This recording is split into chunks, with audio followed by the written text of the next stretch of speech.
আজকে 16 ডিসেম্বর উপলক্ষে এখানে বাগেরহাট ৬০ গম্বুজ মসজিদের প্রবেশ গেট ফ্রি করে দিয়েছে কর্তৃপক্ষ। শুধু গাড়ি পার্কিংয়ের টাকা দিতে হবে, আর প্রবেশের জন্য কোনো টিকিট বা কোনো ডোনেশন দিতে হবে না। আমি এখনো মেন ফটক থেকে একটু ঢুকে ভিতরে দাঁড়ানো আছি। কিছুক্ষণের মধ্যে আমি ভিতরে মেন মসজিদটা যেখানে ৬০টা গম্বুজ আছে, যেখানে যে মসজিদটাই ওই যে আমরা এখন দেখতে পাচ্ছি, ওই দূরে দেখা যায় যে ইটের কালারের যে বিল্ডিংটা দেখা যায়, ওইটাই হলো ৬০ গম্বুজ মসজিদ। আমরা মসজিদের কাছে যাব এখনই। আজান হয়ে গেছে, কিছুক্ষণের মধ্যে নামাজ জামাত হবে। আমরা এখন মসজিদের কাছে আপনাদেরকে নিয়ে যাব এবং দেখাবো। আমরা সাথেই থাকি।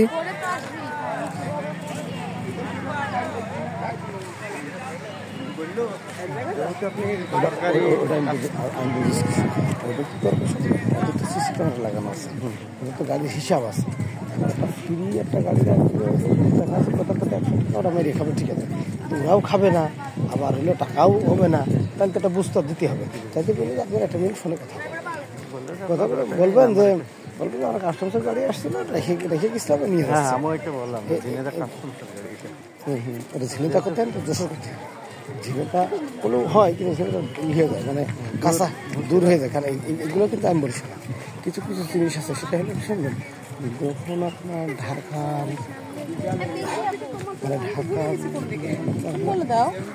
আমাদের যখন হলো খুলনা, যখন অফিসের লোক যাবে না, ওদের কাছে ঝিনাতে বললেও ঢাকায় গেলে কেউ অনেক খুলনা থেকে আসছে। কিন্তু এটা হলো যশোর, এদের কমিশনারেট হলো যশোর, এদের মেন কমিশনারেট হলো যশোর।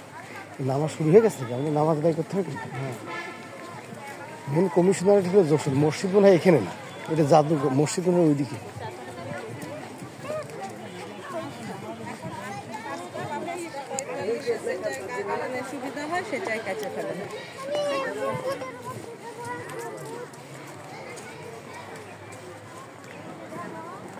আমরা যাবো হলে এইদিকে যাবো, ভিতরে ঢুকবো।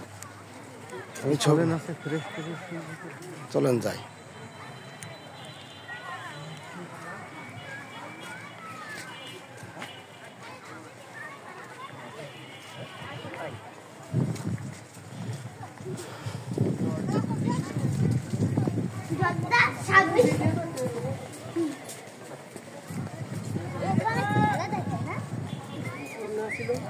আমরা আগে অজু করে,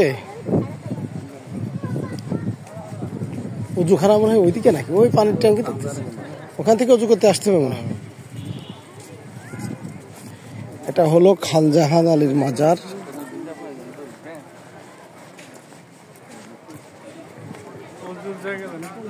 এখানে জিজ্ঞাসা করি হয়ে যাবে মনে হয়, ওই পাশে হয়তো জিজ্ঞাসা করলে। বাতিজা অজু আসছেন যখন দিকে জামাত কি এখনই 15 জামাত, 30 জামাত অজু করে আসি।